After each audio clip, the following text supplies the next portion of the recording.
بسم اللہ الرحمن الرحیم۔ قرآنی فیصلے، جلد دوم، باب دوم، نبوت، رسالت، احادیث۔ دین اللہ یا دین الرسول۔ ادارہ تحقیقات اسلامی کے ترجمان ماہنامہ فکر و نظر کی مئی 1971 کی اشاعت میں ایک مقالہ شائع ہوا ہے جس کا عنوان ہے قرآن کریم کی سیاسی مبادیات۔ اس مقالے میں ایک ایسی بات کہی گئی جو قرآن کریم کے خلاف اور اس کے ضد دین کی اساسات پر پڑتی ہے۔ یہ وجہ ہے کہ جو ہم نے اس کا تعاقب ضرور سمجھا اس میں تحریر ہے۔ دین کے معنی مذہب کے ہیں، لیکن دین کا استعمال ملت سے وسیع تر معنوں میں ہوتا ہے۔ دین کی نسبت پیغمبر اور خدا دونوں کی طرف کی جا سکتی ہے۔ قرآن مجید میں دین اللہ اور دین ابراہیم کی ترکیب متعدد جگہ آتی ہے، لیکن ملت اللہ کا لفظ سارے قرآن میں کہیں نظر نہیں ہے۔ ملت کا لفظ تعلق فقط نبی سے ہے اور دین کی اضافت نبی اور اللہ دونوں کی طرف ہو سکتی ہے۔ یہ صحیح نہیں کہ قرآن مجید میں دین اللہ اور دین ابراہیم کی ترکیب متعدد جگہ آئی ہے۔ متعدد جگہ تو ایک طرف، قرآن مجید میں کہیں ایک جگہ بھی دین ابراہیم کی ترکیب نہیں آئی، اور یہ بات حضرت ابراہیم تک ہی محدود نہیں۔ قرآن مجید میں کہیں بھی دین کی نسبت کسی نبی کی طرف نہیں کی گئی، ہر جگہ دین کی نسبت خدا ہی کی طرف کی گئی ہے، اور یہ بڑا اہم نقطہ ہے۔ دین خدا کی طرف سے عطا ہوتا ہے، رسول خدا کے دین کو انسانوں تک پہنچاتا ہے اور خود بھی اس کا متبع ہوتا ہے۔ لہذا قرآن مجید کی روح سے دین کی نسبت یا اضافت نبی کی طرف نہیں کی جا سکتی۔ البتہ جب کوئی شخص یا قوم خدا کے دین کو اختیار کر لے تو قرآن میں اسے اس کا دینہ یا دینہم کہا گیا ہے۔ اس جہت سے ایک نبی بھی اس دین کو دینی میرا دین کہہ سکتا ہے، جسے وہ خدا کی طرف سے پا کر خود بھی اختیار کرتا ہے اور دنیا کے سامنے بھی پیش کرتا ہے۔ مثلا سورہ یونس میں ہے، قل يا أيها الناس إن كنتم في شك من ديني 10/104، اے نو انسان اگر تم میرے دین کے متعلق کسی قسم کے شک میں ہو تو، یعنی اس کے دین کے متعلق جسے میں پیش کرتا ہوں۔ اگست 1971 رسول اللہ پر معاذ اللہ جادو۔ ہفتہ روزہ توحید لاہور جماعت اہل حدیث کا ترجمان ہے۔ یہ جماعت بدعتیں مٹانے اور اسلام سے توہمات ختم کرنے کی مدعی ہے۔ اس جریدے کی 22 اپریل 1966 کی اشاعت میں حضور نبی اکرم صلی اللہ علیہ وسلم کی ذات اقدس اعظم کے متعلق لکھا گیا ہے، مدینے کی یہودیوں نے حضرت صلی اللہ علیہ وسلم کی پر کئی دفعہ جادو کیا لیکن اپنے مقصد میں کامیاب نہ ہو سکے۔ بالآخر انہوں نے ایک ماہر جادوگر کی خدمت حاصل کی۔ حافظ صاحب نے فتح الباری میں اس کی تفصیل یوں بیان کی ہے، جب حضرت صلی اللہ علیہ وسلم ماہ ذوالحج میں حدیبیہ سے واپس تشریف لائے اور محرم سے 7 ہجری کا آغاز ہوا تو سرکردہ یہودی ایک جادوگر لبید بن عاصم کے پاس حاضر ہوئے اور کہنے لگے، أبو العاصم أنت اسحرنا وقد سحرنا محمد فلم نصنع شيئا ونحن نجعل لجعلنا على أن تسحروا سحرنا وفجعلوا لثلثة دنانير۔ اے ابو العاصم، ہم نے محمد پر جادو کیا ہے لیکن کامیاب نہیں ہو سکے۔ تم جادو میں ہم سب سے زیادہ ماہر ہو، اس لیے اس پر کوئی مہلک جادو کرو، ہم آپ کا حق الخدمت ادا کیے دیتے ہیں۔ راوی کا بیان ہے کہ اس کام کے لیے انہوں نے اس کو 3 اشرفی معاوضہ دیا۔ حافظ صاحب لکھتے ہیں، لبید نے موم لے کر آپ کا مجسمہ بنایا، اس میں جگہ جگہ سوئیاں گاڑ دیں، پھر ایک تانت لے کر اس میں 11 گرہیں لگائیں اور جادو پھونک کر اس پر پتلے پر لپیٹ دی۔ صحیح بخاری میں آتا ہے کہ اس نے کسی طرح آپ کے سر کے بال حاصل کیے، ان کو کنگھی کے دانوں میں پھنسا کر جادو کیا۔ معلوم ہوتا ہے کہ اس نے یہ دونوں طریقے استعمال کیے اور جادو کا عمل مکمل کرنے کے بعد کھجور کے بھابے کے چھلکے میں رکھ کر غیر آباد کنویں ذی ارواں کی تہ میں چھپا دیا۔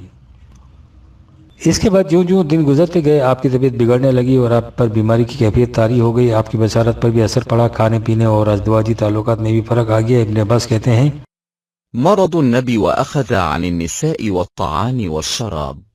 فتح الباری میں ہے، حوالہ مذکور۔ کم و بیش آپ 6 مہینے تک متاثر رہے۔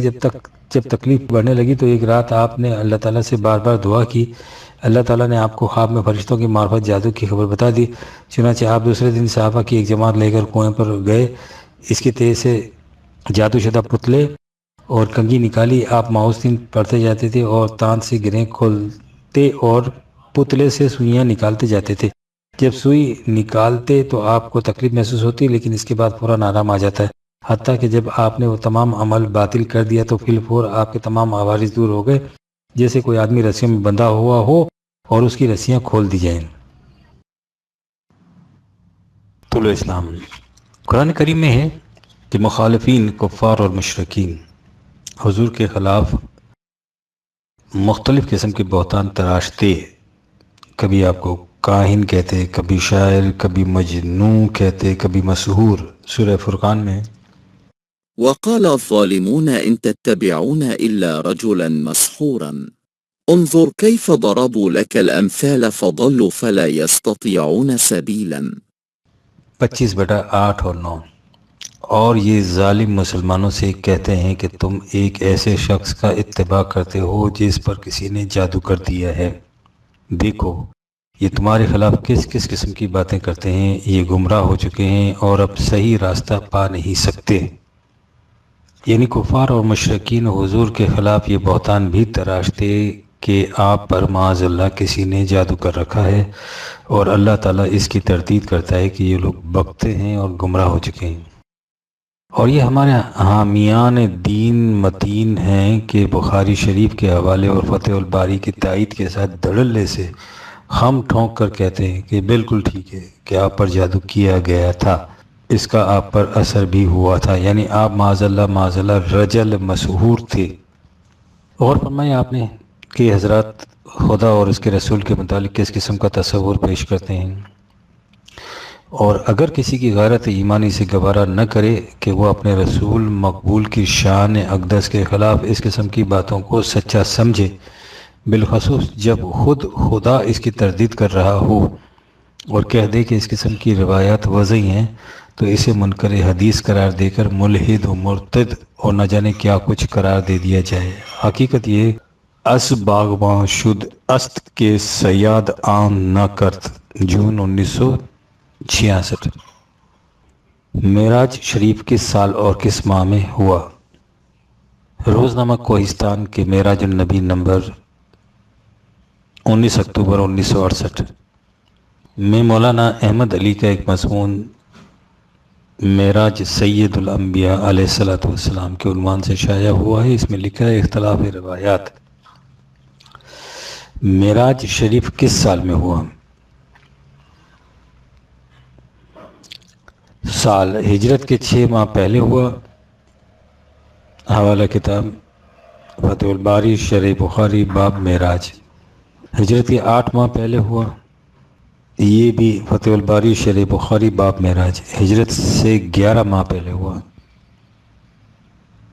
فتح الباری شرح بخاری باب معراج. ہجرت سے 1 سال پہلے ہوا، فتح الباری و عینی شرح بخاری. ہجرت سے 14 ماہ پہلے ہوا، فتح الباری. ہجرت سے 15 ماہ پہلے ہوا، فتح الباری و عینی شرح البخاری. ہجرت سے 17 ماہ پہلے ہوا، فتح الباری و عینی شرح البخاری. ہجرت سے 18 ماہ پہلے ہوا، فتح الباری و عینی و شرح بخاری. ہجرت سے 3 سال پہلے ہوا، عینی شرح البخاری. ہجرت سے 8 سال پہلے ہوا، عینی شرح البخاری. اختلاف روایات. معراج شریف کس ماہ میں ہوا؟ نام ماہ ہجرت کے 6 ماہ پہلے ہوا شوال، فتح الباری و عینی شرح البخاری. ہجرت کے 8 ماہ پہلے ہوا ذی الحج، فتح الباری و عینی شرح البخاری. ہجرت کے 11 ماہ پہلے ہوا ربیع الاول، فتح الباری و عینی شرح البخاری. ہجرت سے 1 سال پہلے ہوا ربیع الاخر، فتح الباری. ہجرت سے 14 ماہ پہلے ہوا رجب، فتح الباری. ہجرت سے 15 ماہ پہلے ہوا ہجرت سے 17 ماہ پہلے ہوا رمضان، فتح الباری. یہ اختلاف اس واقعے کے ضمن میں ہے جس کے متعلق کہا جاتا ہے کہ جب حضور نے اسے بیان فرمایا تو کفار نے اس پر بڑے اعتراض کیے اور اس طرح اس کا چرچا عام ہو گیا. اور اختلافات. نمبر 2، مختلف کتب روایت و سیر سے نہیں لیے گئے احادیث کی معتبر ترین کتاب بخاری اور اس کی شرح سے لیے گئے ہیں. اس ایک مثال سے آپ اندازہ لگا لیجئے کہ ہماری کتب تاریخ میں نہیں بلکہ کتب احادیث تک میں خود عہد رسالت مآب صلی اللہ علیہ وسلم کے اہم ترین واقعات کے متعلق بھی جو کچھ مذکور ہے اس میں کس قدر تضاد ہے. دسمبر 1968 عیسوی. رسول اللہ اور تفسیر قرآن مجید. ہفتہ وار المنبر لائل پور کی 18 سے 25 اکتوبر 1968 کی اشاعت کے صفحہ اول پر امام غزالی کی نکتہ چینی کے عنوان سے حسب ذیل الفاظ شائع ہوئے ہیں. امام غزالی نہ صرف یہ کہ تفسیر بالرائے کرنے والوں کی تائید کرتے ہیں بلکہ ان لوگوں پر نکتہ چینی کرتے ہیں جو صحابہ و تابعین سے منقول تفسیر کو پسند کرتے ہیں اور اس سے تجاوز نہیں کرتے۔ غزالی کی وجوہ تنقید مندرجہ ذیل امور ہیں۔ اگر یہ درست ہے کہ حضرت صلی اللہ علیہ وسلم نے قرآن کریم کی ساری تفسیر بیان فرما دی ہے تو ضروری ہے کہ سلف سے جو کچھ بھی تفسیر کے سلسلے میں مروی ہے وہ سند صحیح کے ساتھ رسول اللہ صلی اللہ علیہ وسلم تک پہنچتا ہو اور سب کا سب آپ سے سنا ہو۔ لیکن یہ بات قرآن کے صرف بعض حصوں کے بارے میں تو درست ہے، سارے قرآن کے بارے میں یہ دعویٰ نہیں کیا جا سکتا۔ اور جب صورت یہ ہے کہ حضرت صلی اللہ علیہ وسلم کی سارے قرآن کی تفسیر کا صرف کچھ حصہ ہی ہم تک پہنچا تو ہمیں چاہیے کہ باقی حصے کے بارے میں حضرت سے منقول تفسیر کی روشنی میں ہم تفسیر سمجھنے کی کوشش کریں۔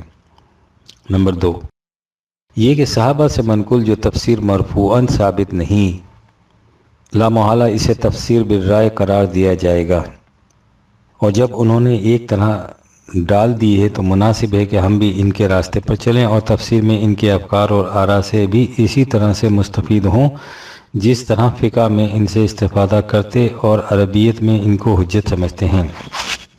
ان میں سے کوئی بات بھی اس امر میں مانع نہیں ہے کہ ہم قرآن کو اپنے اجتہاد سے سمجھنے کی کوشش کریں، بشرط یہ کہ صحیح علمی بنیادوں پر قرآن فہمی کی قابلیت کسی شخص میں پیدا ہو چکی ہو۔ طول اسلام۔ اس کے باوجود ان حضرات کی عملی کیفیت یہ ہے کہ اگر آج کوئی شخص اپنے اجتہاد سے قرآن کی تفسیر کرتا ہے تو یہ اس کے پیچھے لٹ لے کر پڑ جاتے ہیں کہ تم نے جو کچھ کہا ہے وہ سلف صالحین کی تفسیر کے خلاف ہے۔ دسمبر 1968 عیسوی۔ روایت پرکھنے کا معیار قرآن مجید نہیں۔ احادیث کے متعلق قرآنی فیصلے حصہ اول باب دہم ایڈیشن سوم مارچ 1992 میں تفصیل سے لکھا جا چکا ہے، لیکن ذیل کا تبصرہ اپنی نوعیت کا منفرد ہے، اس لیے اسے یہاں درج کیا جاتا ہے۔ آپ اسے غور سے ملاحظہ فرمائیے۔ جماعت اہل حدیث کے ترجمان الاعتصام لاہور کی 23 جنوری 1970 کے اشاعت میں حسب ذیل شزرہ شائع ہوا ہے۔ دسمبر 1965 کے رسالہ فکر و نظر راولپنڈی میں لکھا گیا ہے، حضور اکرم صلی اللہ علیہ وسلم نے فرمایا: إذا روى عن حدث فاعل ضوى على تاب اللتين وافق فاقبلوا ولا تذروا۔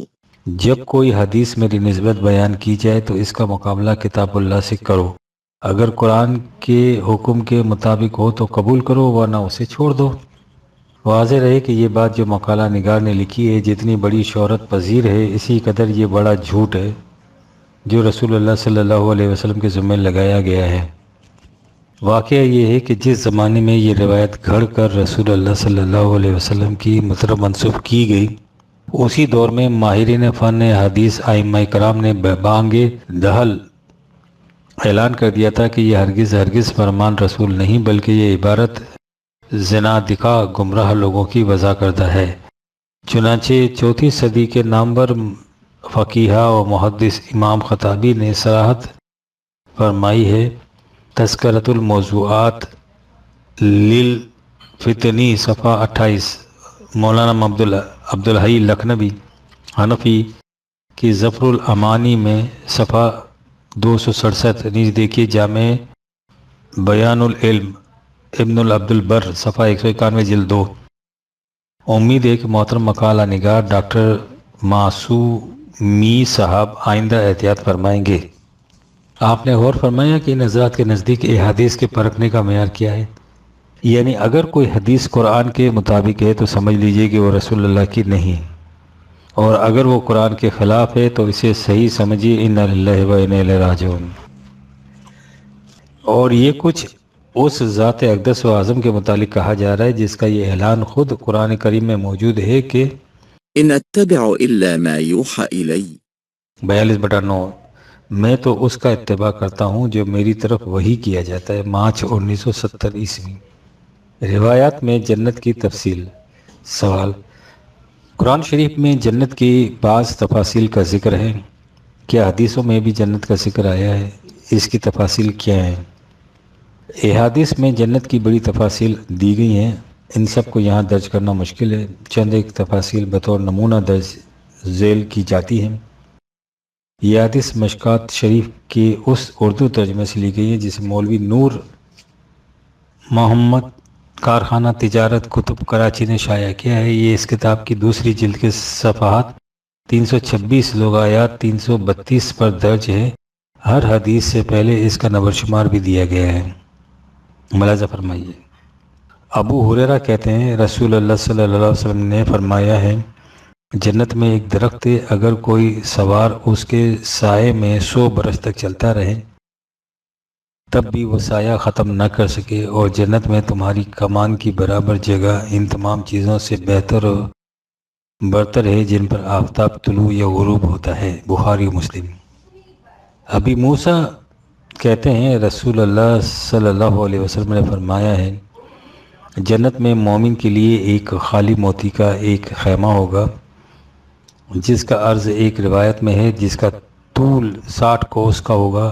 اس خیمے کے ہر گوشے میں اس کی بیویاں وغیرہ ہوں گی، اور ایک گوشے کے آدمی دوسرے گوشے کے آدمیوں کو نہ دیکھ سکیں گے۔ ان سب گھروں میں مسلمان چلتا پھرتا رہے گا، اور مومن کے لیے 2 جنتیں ہوں گی جن کے برتن اور تمام چیزیں چاندی کی ہوں گی، اور 2 جنتیں سونے کی جن کے برتن اور تمام چیزیں سونے کی ہوں گی، اور لوگوں اور ان کے پروردگار کے درمیان بزرگی و عظمت باری کا صرف ایک پردہ حائل ہوگا، یعنی جنت عدن کے اندر۔ بخاری و مسلم۔ انس کہتے ہیں کہ رسول اللہ صلی اللہ علیہ وسلم فرمایا، جنت میں ایک بازار ہے جس میں جمعے کو جنتی جمع ہوں گے، اور وہاں شمالی ہوا چلے گی جو جنتیوں کے منہ اور کپڑوں پر خوشبو ڈالے گی، اور اس کے حسن و جمال میں زیادتی ہو جائے گی۔ پھر جب وہ زیادہ حسین و جمیل بن کر اپنی بیویوں کے پاس جائیں گے تو ان کی بیویاں کہیں گی، قسم ہے خدا تعالیٰ کی، ہم سے جدا ہو کر تم نے اپنے حسن و جمال کو بڑھا لیا۔ اس کے جواب میں وہ کہیں گے، اور ہمارے اور تمہارے حسن و جمال میں زیادتی ہوگی۔ مسلم۔ ابی ہریرہ کہتے ہیں رسول اللہ نے فرمایا، جو لوگ جنت میں سب سے پہلے داخل ہوں گے وہ 14ویں رات کے چاند کی مانند ہوں گے، اور ان کے بعد جو جماعت داخل ہوگی وہ اس روشن ستارے کی مانند ہوگی جو سورج اور چاند سے کم اور دوسرے ستاروں سے زیادہ روشن ہیں، اور جنتیوں کے دل ایک شخص کے دل کی مانند ہوں گے، یعنی نہ تو ان میں اختلاف ہوگا اور نہ بغض و عداوت۔ اور جنت میں ہر جنتی کی 2 بیویاں حور عین میں سے ہوں گی جن کی پنڈلیوں کا گودا ہڈی اور گوشت کے اندر نظر آتا ہوگا، یعنی وہ اس قدر حسین ہوں گی کہ ان کا گودا ہڈیوں اور گوشت کے اندر سے دکھائی دے گا۔ جنتی صبح اور شام اللہ تعالیٰ کو یاد کریں گے، نہ تو بیمار ہوں گے، نہ پیشاب کریں گے، نہ پائخانہ کریں گے، نہ تھوکیں گے، اور نہ رینٹ سنکیں گے۔ اور جنتیوں کے برتن سونے چاندی کے ہوں گے، ان کی کنگھیاں سونے کی ہوں گی، ان کی انگیٹھیوں کا ایندھن اگر ہوگا، ان کا پسینہ مشک ہوگا، اور سارے جنتی ایک شخص کی سیرت و عادت پر ہوں گے اور صورت میں اپنے باپ آدم کی شکل پر، اور ان کا قد 60 گز اونچا ہوگا۔ بخاری مسلم۔ جابر کہتے ہیں کہ رسول اللہ نے فرمایا کہ جنتی جنت میں کھائیں گے اور پئیں گے، لیکن نہ تو تھوکیں گے، نہ پیشاب کریں گے، نہ پائخانہ پھریں گے، اور نہ ریٹ سینکیں گے۔ صحابہ نے پوچھا کھانے کا فائدہ کیا ہوگا؟ آپ نے فرمایا ڈکار ہو جائے گا اور پسینہ مشک کی خوشبو کی مانند، اور سبحان اللہ والحمدللہ کہنا جنتیوں کے دل میں ڈال دیا جائے گا، اور وہ اس طرح ان کی زبان پر رواں ہوگا جیسے سانس جاری ہے۔ ابو ہریرہ کہتے ہیں رسول اللہ صلی اللہ علیہ وسلم نے فرمایا ہے، جنت میں جو درخت بھی ہے اس کا تنا سونے کا ہے۔ ترمذی ہے۔ ابو سعید کہتے ہیں رسول اللہ صلی اللہ علیہ وسلم نے خداوند تعالیٰ کے اس قول و فروش مرفوعہ کے متعلق فرمایا کہ ان بچھونوں کی بلندی اتنی ہوگی جتنی کہ آسمان و زمین کے درمیان مسافت ہے، یعنی 500 برس کا راستہ۔ ترمذی۔ انس کہتے ہیں کہ نبی صلی اللہ علیہ وسلم نے فرمایا ہے، جنت میں مومن کو جمع کی اتنی قوت عطا کی جائے گی، یعنی مثلاً 10 عورتوں سے جمع کرنے کے وقت پوچھا گیا یا رسول اللہ صلی اللہ علیہ وسلم کیا مرد کو اتنی عورتوں سے جمع کرنے کی قوت ہوگی؟ فرمایا جب مرد کو 100 مردوں کے برابر قوت عطا کی جائے گی تو پھر وہ کیوں اتنی عورتوں سے جمع کی قوت نہ رکھ سکے گا؟ ترمذی۔ ابو ایوب کہتے ہیں کہ ایک دیہاتی نے حاضر ہو کر عرض کیا یا رسول اللہ میں گھوڑوں کو بہت پسند کرتا ہوں، کیا جنت میں گھوڑے ہوں گے؟ آپ نے فرمایا اگر تجھ کو جنت میں داخل کیا گیا تو تجھ کو یاقوت کا ایک گھوڑا دیا جائے گا جس کے 2 بازو یعنی پر ہوں گے، پھر تجھ کو اس پر سوار کیا جائے گا اور جہاں تو جانا چاہے گا یہ گھوڑا تجھ کو اڑا کر لے جائے گا۔ ابو سعید کہتے ہیں کہ رسول اللہ صلی اللہ علیہ وسلم نے فرمایا کہ ادنا درجے کا جنتی وہ ہوگا جس کے پاس 80,000 خادم ہوں گے اور 72 بیویاں، اور اس کے لیے موتی زبر جد اور یاقوت کا خیمہ ہوگا اتنا بڑا جتنی مسافت کے جابیہ اور صفا کے درمیان ہے۔ ایک دوسری روایت میں یہ الفاظ ہیں کہ رسول اللہ صلی اللہ علیہ وسلم نے فرمایا کہ جنتیوں میں سے جو لوگ دنیا کے اندر مریں، یعنی وہ لوگ جو جنت میں جائیں گے، خواہ وہ چھوٹی عمر کے ہوں یا بڑی عمر کے، جنت کے اندر 30 سال کی عمر کے ہو جائیں گے، اس سے زیادہ ان کی عمر نہ ہوگی۔ اور اسی طرح دوست کی ایک اور روایت میں یہ الفاظ ہیں کہ حضور صلی اللہ علیہ وسلم نے فرمایا کہ جنتیوں کے سر پر تاج رکھے ہوں گے اور ان تاجوں کا معمولی موتی ایسا ہوگا جو مشرق و مغرب کے درمیان کو روشن کر دے گا۔ ایک اور روایت میں یہ الفاظ ہیں کہ رسول خدا نے فرمایا کہ جب جنتی جنت کے اندر اولاد کا خواہش مند ہوگا تو حمل اور بچے کی 30 سال کی عمر ایک ساعت میں وقوع پذیر ہوگی، یعنی یہ سب باتیں ایک ساعت کے اندر عمل میں آ جائیں گی اور 30 سال کا بچہ پیدا ہو جائے گا۔ ابو اسحاق بن ابراہیم کہتے ہیں کہ جنتی کی اس خواہش کا پورا ہونا ممکن تو ہے لیکن وہ ایسی خواہش نہیں کرے گا۔ ترمذی یہ حدیث غریب ہے۔ ابو سعید کہتے ہیں کہ رسول اللہ صلی اللہ علیہ وسلم نے فرمایا جنت میں مرد 70 مسندوں پر تکیہ لگا کر بیٹھے گا اور یہ صرف ایک پہلو پر ہوں گے، دوسرے پہلو پر اور طرح طرح کی مسند اور تکیے ہوں گے۔ پھر جنت کی عورتوں میں سے ایک عورت اس کے پاس آئے گی اور اس کو اپنی طرف متوجہ کرنے کے لیے اس کے کانوں پر ٹھوکا دے گی۔ مرد اس کی طرف متوجہ ہوگا اور اس کے رخساروں میں جو آئینے سے زیادہ صاف اور روشن ہوں گے اپنا چہرہ دیکھے گا، اور اس عورت کا معمولی سا موتی اتنا بیش قیمت ہوگا کہ مشرق و مغرب کے درمیان کو روشن کر دے گا۔ یہ عورت اس مرد کو سلام کرے گی اور مرد اس کے سلام کا جواب دے گا اور پوچھے گا کہ تو کون ہے؟ وہ عورت کہے گی میں مزید میں سے ہوں، یعنی ان چیزوں میں سے جو خداوند تعالی جنتیوں کو اپنے پاس سے اور دے گا۔ اس عورت کے جسم پر 70 کپڑے رنگ برنگ کے ہوں گے جن کے اندر سے اس کا جسم نظر آئے گا، یہاں تک کہ اس کی پنڈلی کا گھودا تک بھی دکھائی دے گا، اور اس کے سر پر تاج ہوں گے جن کا ایک معمولی موتی مشرق و مغرب کے درمیان کو روشن کر دے گا۔ احمد۔ ایک اور آخر میں ایک روایت تفسیر ابن کثیر کے حوالے سے بھی ملاحظہ فرمائیے، لکھا ہے حضرت ابو طیبہ فرماتے ہیں کہ جنتیوں کے سروں پر ایک ابر آئے گا اور انہیں ندا ہوگی کہ بتلاؤ کس چیز کا برسنا چاہتے ہو، پس جو لوگ جس چیز کا برسنا چاہیں گے وہی چیز ان پر اس بادل سے برسے گی، یہاں تک کہ کہیں گے کہ ہم پر ابھرے ہوئے سینے والی ہم عمر عورتیں برسائی جائیں، چنانچہ وہی برسیں گی۔ اسی لیے فرمایا کہ فضل کبیر، زبردست کامیابی، کامل نعمت یہی ہے۔ یہ ہیں وہ احادیث جنہیں منسوب کیا جاتا ہے حضور نبی اکرم کی ذات گرامی کی طرف۔ یا للعجب 1965 عیسوی۔ ذبح حضرت اسماعیل علیہ السلام۔ ہمارا مذہب پرست طبقہ اگر توہن قرآن کریم کی طرف نہیں آتا تو اسے کرہن اس طرف آنا پڑتا ہے، اگرچہ بعد از خرابی بسیار، اور کرہن سے مراد یہ ہے کہ جوں جوں علم و بصیرت کی روشنی پھیلتی ہے دنیا تمام پرستیوں سے متنفر ہو کر عقل و فکر کی روح سے بات سمجھنے کا تقاضا کرتی ہے۔ اس کی ایک نمایاں مثال حال ہی میں ہمارے سامنے آئی ہے۔ ذبح حضرت اسماعیل علیہ السلام۔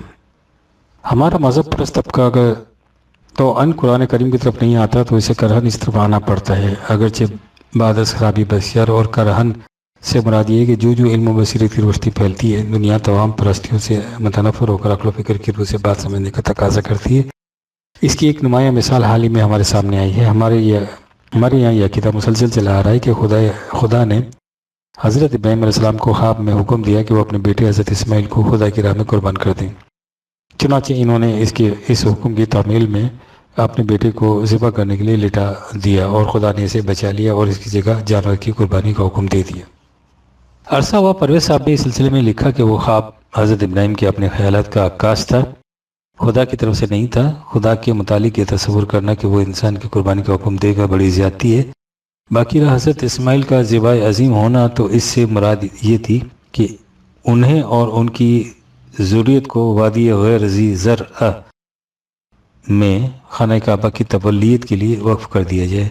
اس پر ہماری مذہبی پیشوایت کی طرف سے جو طوفان برپا کیا گیا وہ ان فتاوی سے ظاہر ہے جو پرویز صاحب کے خلاف صادر کیے گئے تھے، اور اب یہ طبقہ خود اس طرف آ رہا ہے۔ گزشتہ عید الاضحیٰ کی تقریب پر نوائی وقت لاہور کی 14 دسمبر 1975 کی اشاعت میں مولانا محمد عنایت اللہ وارثی کے قلم سے ایک مبسوط مقالہ شائع ہوا ہے، جس میں انہوں نے پہلے یہ بتایا ہے کہ جس زمانے میں حضرت ابراہیم کی بعثت ہوئی، ان کی قوم بلکہ ساری دنیا کس کس قسم کی جہالتوں میں ڈوبی ہوئی تھی۔ ان میں سے ایک رسم میں بد انسانوں کو بزم خیش خدا کی راہ میں قربان کر دینا بھی تھا۔ اس کے بعد انہوں نے لکھا ہے، ایسے مواقع پر ملک کے سب سے بڑے پروہت شاہی بت خانوں کے معتمم اور منتظم اعلیٰ آذر کے بیٹے ابراہیم نے آخری عمر میں اپنی ایک تمثیلی خواب کو عینی خواب تصور کر کے اکلوتے نوجوان بیٹے اسماعیل کو 96 سال کی عمر میں اطاعت کے سچے جذبے کے تحت ذبح کرنے کی کوشش کی، لیکن قدرت کو اس خواب میں اسماعیل کو خانہ کعبہ کی خدمت کے لیے وقف کر دینے کا اشارہ مقصود تھا، اور انسانی قربانی کی اس بد رسمی کو، جس میں ایک اشرف مخلوق انسان کو خدا کی راہ میں جہاد کر کے شہادت کا رتبہ حاصل کرنے اور کلمۃ اللہ کے بلند کرنے کی بجائے یوں ہی لٹا کر بے مقصد ذبح کرایا جائے، ہمیشہ کے لیے مٹا دینا مطلوب تھا، اور یہ کار خیر پیغمبر ہی کے ہاتھ سے کرانا ضروری تھا۔ اس کے بجائے حیوانی قربانی کا فطری عمل رواج پانا تھا جو آج تک چلا آ رہا ہے، وہ بھی صرف خدا ہی کے نام پر، جو ہر جان کا پیدا کرنے والا ہے اور اس امانت کی واپسی کا حقدار ہے۔ چنانچہ یہ عمل پورا ہوا۔ اس صورت میں اسماعیل ذبیح اللہ ان معنوں میں ذبح نہیں کہ انہیں فی الواقع چھری سے ذبح کرایا گیا، اور نہ ابراہیم علیہ السلام کی سنت یہ ہے کہ انہوں نے بیٹے کو ذبح کیا ہے، بلکہ سنت ابراہیمی بیٹے کو ذبح نہ کرنا ہے، جس عمل نے انسان کو اس طرح اس کی حالت میں ذبح کرنے کی رسم بد کو ہمیشہ کے لیے جد انبیاء حضرت ابراہیم کے ہاتھوں ختم کرایا۔ آپ نے غور فرمایا کہ اس میں انسانی قربانی کو کس طرح بد رسم قرار دیا گیا ہے اور حضرت ابراہیم کے خواب کو تمثیلی بتایا گیا ہے۔ پھر حضرت اسماعیل کے ذبح عظیم ہونے کی توجیہ بھی وہی بیان کی گئی جسے پرویز صاحب نے عرصہ پہلے پیش کیا تھا۔ یہ ہے زمانے کے تقاضوں سے مجبور ہو کر قرآنی حقائق کی طرف آنا، لیکن اس کے باوجود یہاں خیر سے ایک ایسے بزرگوار بھی موجود ہیں جن کی زندگی کا گویا مشن یہ ہے کہ اسلام کو ایسی گھناؤنی شکل میں پیش کیا جائے جس سے دنیا اس سے متنفر ہو جائے۔ عید الاضحیٰ کی تقریب پر انہوں نے بھی ایک تقریر کی جس میں حضرت ابراہیم کے اس واقعے کے متعلق فرمایا، بہرحال بچہ کچھ ہوشیار ہوا، اس عمر کو پہنچا کہ باپ کا دست بازو بن سکے، اس وقت اشارہ ہوتا ہے کہ اسے قربان کر دو۔ صاف الفاظ میں یہ حکم نہیں ہے کہ اسے قربان کر دو، خواب میں یہ دکھایا جاتا ہے کہ اس کو قربان کر رہے ہیں، یعنی حکم کے الفاظ میں نہیں، صرف ایک فعل دکھایا جا رہا ہے کہ وہ بچے کو قربان کر رہے ہیں۔ نبی کا خواب چونکہ وحی کی نوعیت رکھتا ہے، اس لیے اس خواب کو دیکھ کر حضرت ابراہیم علیہ السلام اپنی جگہ یہ سمجھ لیتے ہیں کہ مجھ سے میرے اکلوتے بیٹے کی قربانی مانگی جا رہی ہے، یعنی یہ صاف فرما رہے ہیں کہ نبی کا خواب وحی کی نوعیت رکھتا ہے، جس کا مطلب یہ ہے کہ یہ حکم نہ صحیح اشارہ خود خدا کی طرف سے ہوا تھا، معاذ اللہ ثم معاذ اللہ، یعنی جس عمل کو ایک مولانا صاحب زمانہ جاہلیت کی رسم بد قرار دے رہے ہیں، جسے حضرت ابراہیم کے ہاتھوں مٹانا مقصود خداوندی تھا، یہ حضرت اس کے متعلق فرما رہے ہیں کہ اس رسم پر عمل پیرا ہونے کا حکم اشارہ خود خدا نے وحی کے ذریعے دیا تھا، اور یہ ہے اس تفسیر القرآن کا نمونہ جس کے تراجم اب غیر ملکی زبانوں میں کیے جا رہے ہیں۔ واضح رہے کہ خدا کی طرف سے وحی خوابوں کے مبہم اشارات میں نہیں آیا کرتی، وہ قلب نبوی پر نازل ہوا کرتی تھی۔ فروری 1976۔ حضرت ابراہیم کی بیوی اور شیر خوار بچہ۔ ایک طالب علم اپنے خط میں لکھتا ہے کہ عید کے موقع پر مولانا ابو العلا مودودی صاحب نے ایک تقریر کی تھی جسے اخبار چٹان نے شائع کیا ہے۔ اس میں مودودی صاحب نے فرمایا کہ آج تاریخ انسانی کا وہ عظیم دن ہے جس کی نظیر تاریخ میں کوئی دوسری نہیں ملتی۔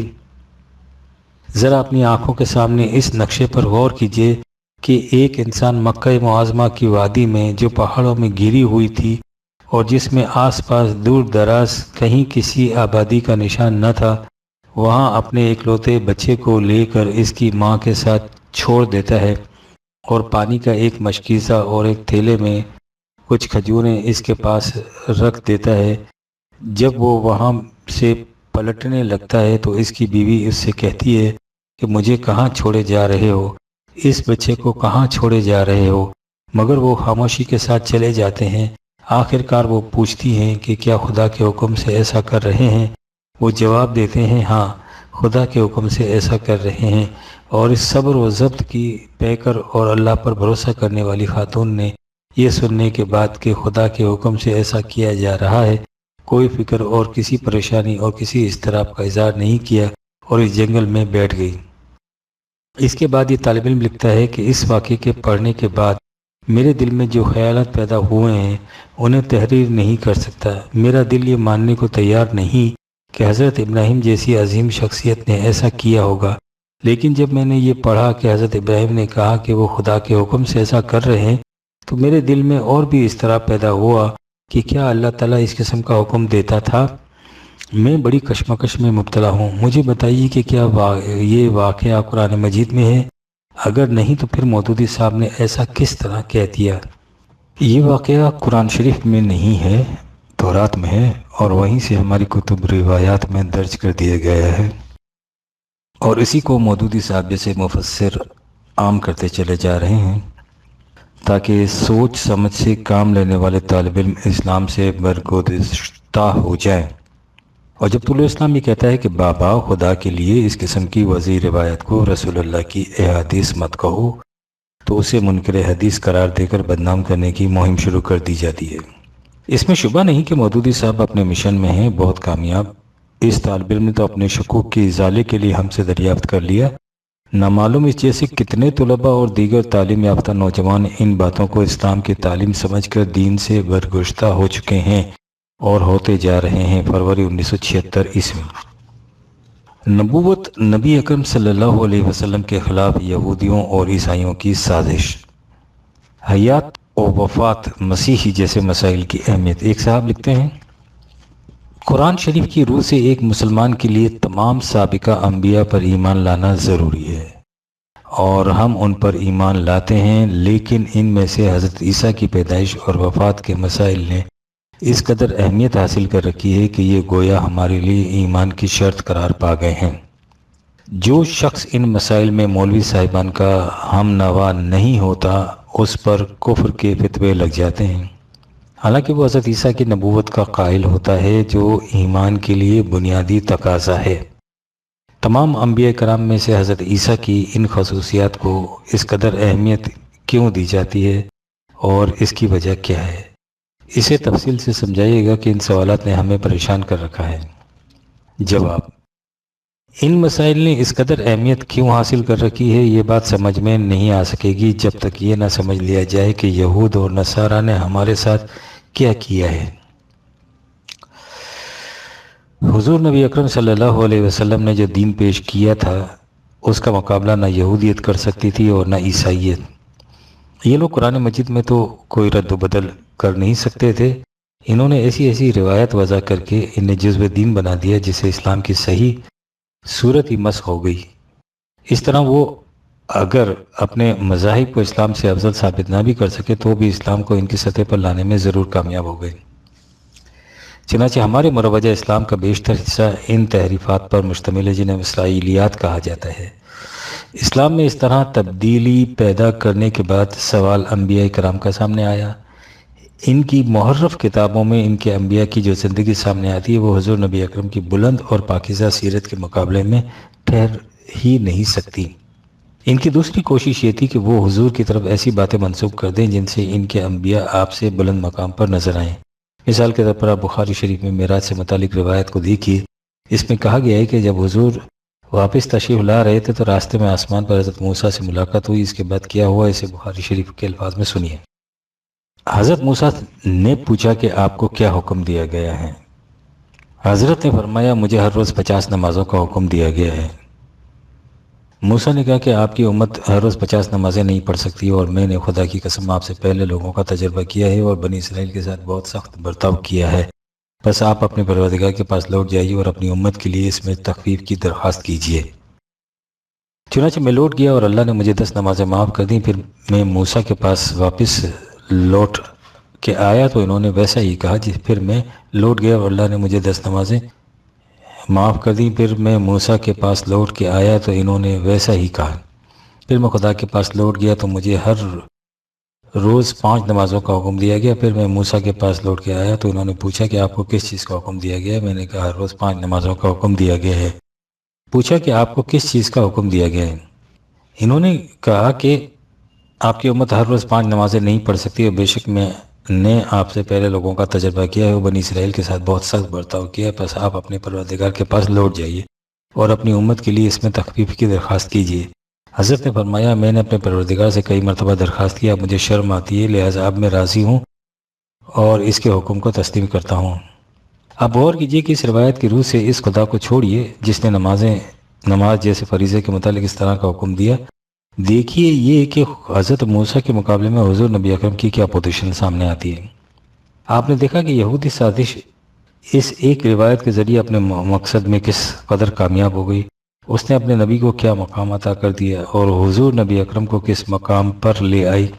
اب اس سازش کی کامیابی کا یہ عالم ہے کہ مسلمان ان روایات کی حفاظت کے لیے مرنے تک آمادہ ہو جاتے ہیں، اور جو شخص یہ کہہ دے کہ اس سے حضور کی عظمت میں فرق آتا ہے اس لیے یہ روایت صحیح نہیں ہو سکتی، اسے منکر حدیث قرار دے کر دائرہ اسلام سے خارج کر دیا جاتا ہے۔ اسے کہتے ہیں کامیاب سازش۔ اور آگے بڑھی، نبی اکرم نے از روح قرآن حضرت ابراہیم کو امت مسلمہ کا مورے سے اعلیٰ اور اپنے آپ کو ملت ابراہیمی کا متبع قرار دیا۔ یہودی حضرت ابراہیم کو بھی نبی تسلیم کرتے تھے، لیکن چونکہ رسول اللہ نے اپنے آپ کو ان کی ملت کا پیرو قرار دیا اور انبیاء بنی اسرائیل میں انہیں ایک بلند مقام پر فائز فرمایا، یہودیوں نے ایک روایت وضع کی کہ رسول اللہ نے فرمایا کہ حضرت ابراہیم نے معاذ اللہ 3 مرتبہ جھوٹ بولا تھا۔ یہ روایت بھی مجموعہ بخاری میں موجود ہے۔ اس ایک روایت سے انہوں نے مسلمانوں کے وہ جلیل القدر نبیوں کو جس مقام پر لا کھڑا کر دیا وہ ظاہر ہے، یعنی وہ جس نے جھوٹ بولا اور دوسرا وہ جس نے اس کے جھوٹ کی تصدیق کی، معاذ اللہ ثم معاذ اللہ۔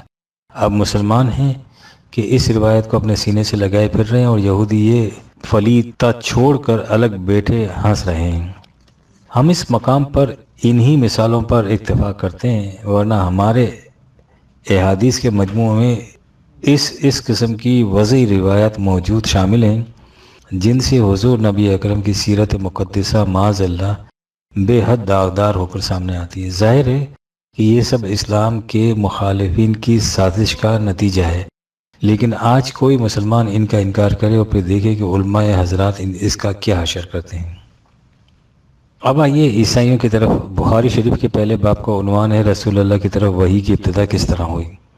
اس میں کہا گیا ہے کہ بعثت سے پہلے آپ کا معمول تھا کہ آپ کھانے پینے کا کچھ سامان ساتھ لے کر غار حرا میں تشریف لے جاتے اور وہاں کئی دن لگاتار محو عبادت رہتے۔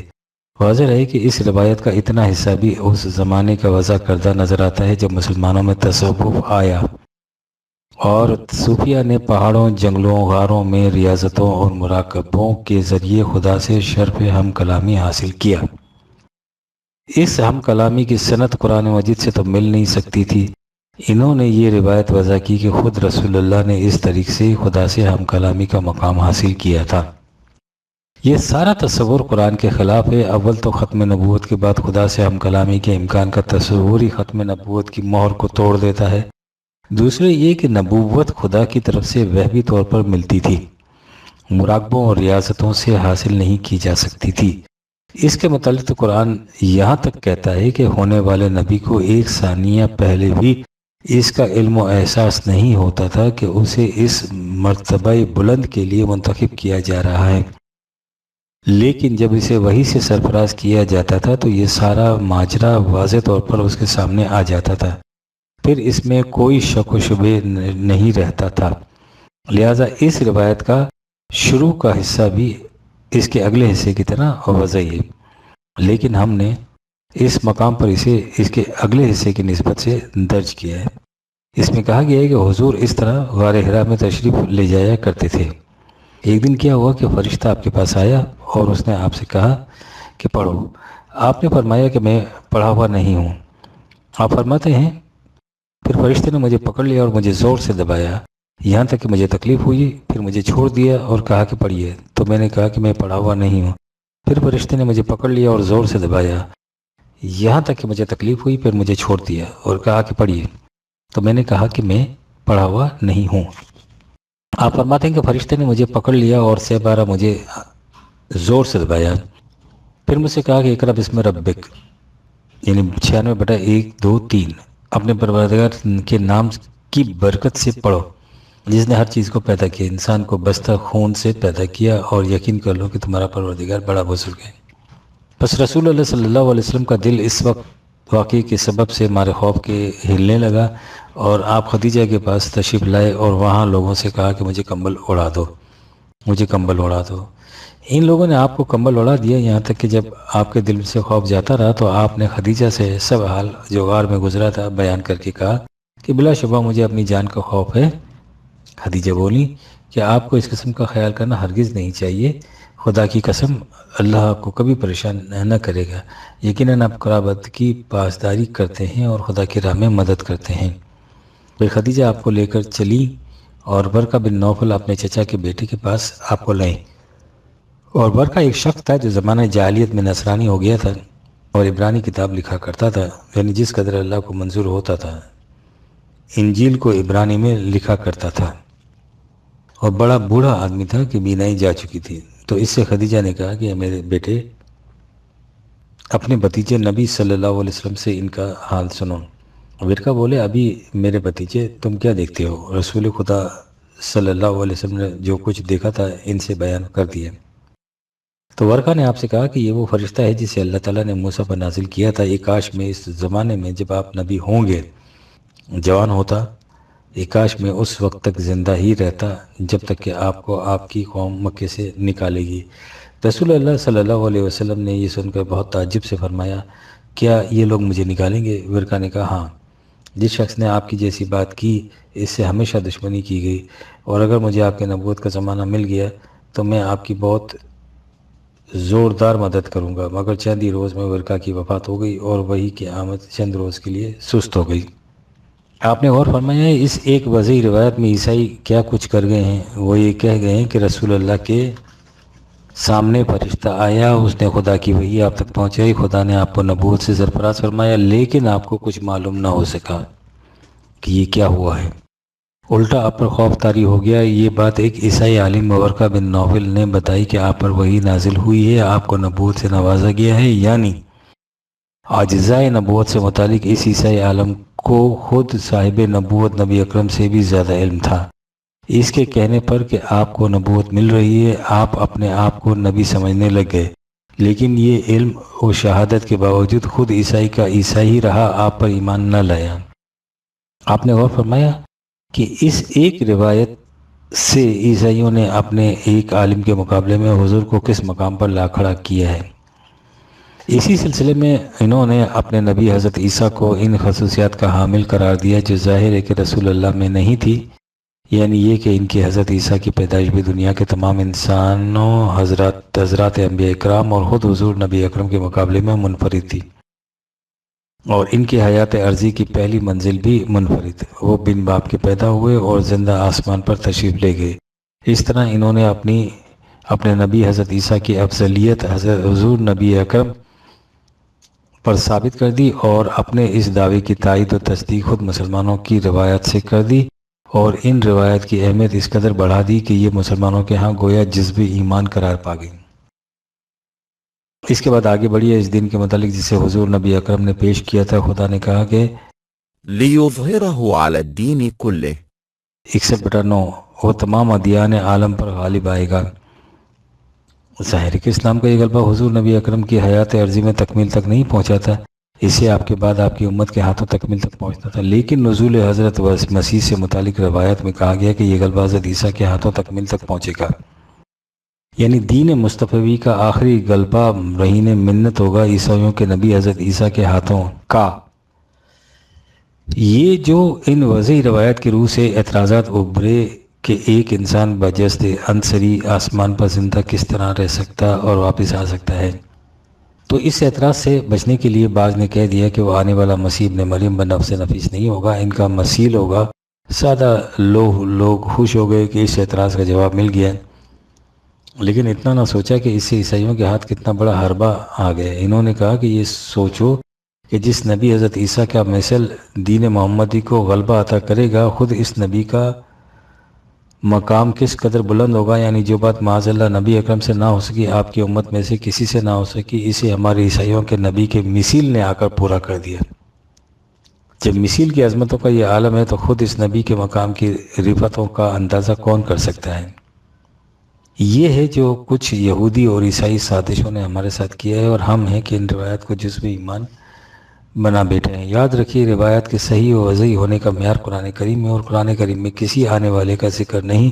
آنے والا وہ نبی آخری زماں تھا جو آج سے 1400 سال پہلے دین کامل کے ساتھ آ گیا، اس کے بعد آنے والوں کا سلسلہ ختم ہو گیا۔ دسمبر 1973 سیرت رسول اللہ صلی اللہ علیہ وسلم مودودی صاحب کی تفسیر کے آئینے میں قارئین نے طلوع اسلام میں سے ایک صاحب رقم تراز ہیں کہ مودودی صاحب کی مارکۃ الآراء تفسیر تفہیم القرآن کی تکمیل پر ایک عظیم الشان جشن منعقد کیا گیا۔ اس جشن میں اس تفسیر پر مودودی صاحب پر گلہائے عقیدت برسائے گئے۔ اس اہتمام کو دیکھ کر توجہ غیر ارادی طور پر اس طرف جاتی ہے کہ اس تفسیر کا وہ کون سا امتیازی نقطہ ہے جس کی وجہ سے اسے لاسانی قرار دیا گیا اور قوم پر ایک عظیم احسان گردانا گیا۔ نکات تو بہت ہیں، کہاں تک گنائے جائیں۔ گلہائے رنگا رنگ چاروں اطراف میں بکھرے پڑے ہیں، تحد نظر تحیر انگیز حقائق زیب وہ کتاب ہیں جن کے بیان کرنے کے لیے ایک عرصہ درکار ہے۔ تاہم تفسیر کی خاصیت یہ ہے کہ مفسر نے بات صاف کرنے کی بجائے داستانوں میں الجھا کر رکھ دیا ہے اور اسے اپنے ہی ہاتھوں مجموعہ اجداد بنا دیا ہے۔ انداز کچھ اس طرح کا ہے کہ ایک چیز کو خود ہی فرض کر لیا گیا ہے اور پھر اس پر حسب منشا حاشیے چڑھائے گئے ہیں۔ مودودی صاحب کی ذہنی تخلیق کی آمیزش نے قرآنی حقائق پر پڑے ہوئے پردوں کو اور دبیز کر دیا ہے۔ اس طرح جس چیز کی کسر رہ گئی تھی صاحب موصوف نے اسے پورا کر دیا ہے۔ قرآن اور صاحب قرآن کے خلاف وہ حرزہ سرائی کی گئی ہے کہ الحذر دیگر جلیل القدر انبیاء کو بھی دل کھول کر ہدف تنقید بنایا گیا ہے۔ یہ تو تھا مودودی صاحب کی تفسیر کا انداز، لیکن اس وقت مسئلہ زیر بحث وہ رنگ ہے جس میں مودودی صاحب نے اپنی تفسیر میں قرآن اور صاحب قرآن کو پیش کیا ہے۔ اس سلسلے میں اس وقت سورۃ الاعلیٰ سورہ 87 کی صرف 2 آیات کی تفسیر قارئین کرام کے سامنے پیش کرنا چاہتا ہوں۔ ترجمہ بھی مودودی صاحبی کا ہے، 87/6 اور 7۔ ترجمہ: ہم تجھے پڑھوا دیں گے پھر تم نہیں بھولو گے سوائے اس کے جو اللہ چاہے۔ سنقرئك فلا تنسى إلا ما شاء الله۔ آیت نمبر 87/6 کی تفسیر میں مودودی صاحب وحی کے بارے میں بصراحت کہتے ہیں کہ ہم آپ کو اسے پڑھوا دیں گے اور وہ ہمیشہ کے لیے آپ کو یاد ہو جائے گا۔ اس بات کا کوئی اندیشہ آپ نہ کریں کہ اس کا کوئی لفظ بھی آپ بھول جائیں گے۔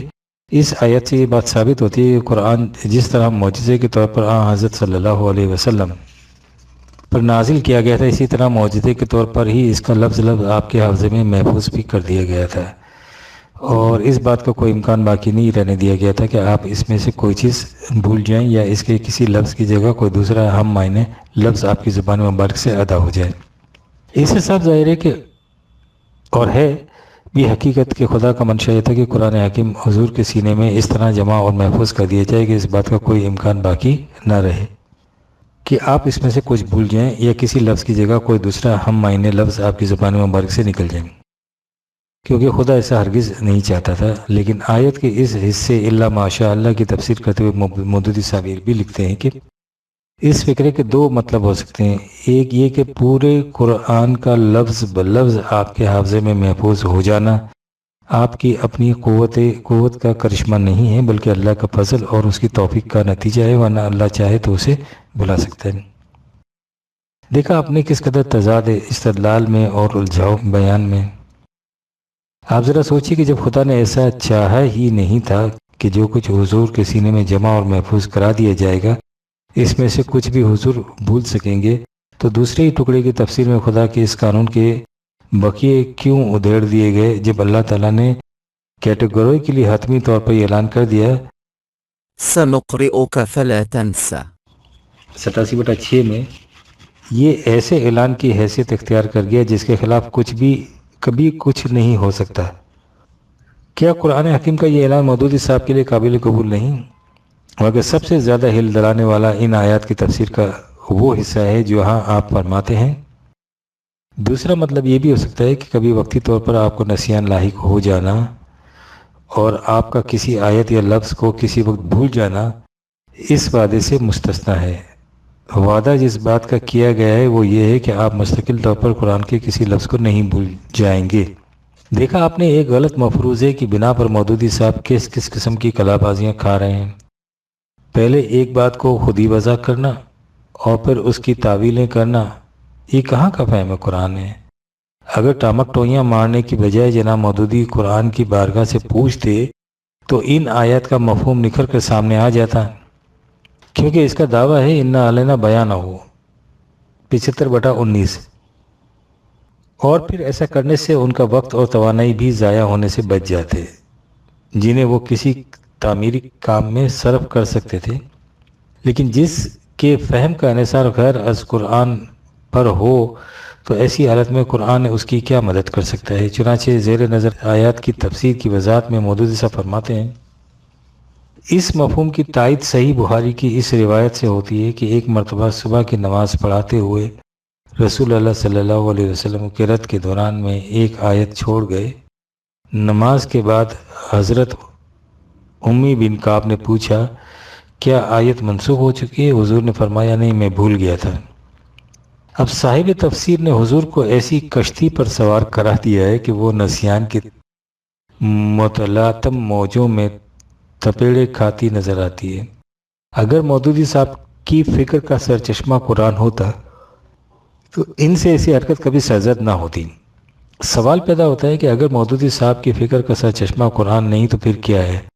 اس کا جواب تو آپ کو ان کی متذکرہ تفسیر کے اس ٹکڑے میں مل چکا ہے جہاں بقول ان کے حضور پر نسیان لاحق ہو جانا صحیح بخاری کی ایک روایت سے ثابت کیا گیا ہے۔ اس سلسلے میں نسیان کی مزید تشریح کے لیے مودودی صاحب کے علم و فکر کے سرچشمے کی چند ایک مثالیں آپ کی خدمت میں عرض کرتا ہوں۔ ابو ہریرہ کہتے ہیں کہ ایک مرتبہ نماز قائم کی گئی اور صفیں کھڑی کر کے برابر کی گئی، پھر رسول خدا صلی اللہ علیہ وسلم ہماری طرف تشریف لائے تو جب آپ اپنی نماز پڑھنے کی جگہ کھڑے ہو گئے اس وقت یاد کیا کہ جنب ہیں، پھر ہم سے فرمایا کہ تم اپنی جگہ پر رہو اور آپ لوٹ گئے اور غسل کیا۔ بعد اس کے کہ ہمارے پاس تشریف لائے اور آپ کے سر سے پانی ٹپک رہا تھا، پھر آپ نے تکبیر تحریمہ کہی اور ہم سب نے آپ کے ہمراہ نماز پڑھی۔ ملاحظہ کیا آپ نے نسیان کی کیفیت؟ کیا ایسی بھول ایک رسول کے شان ہے؟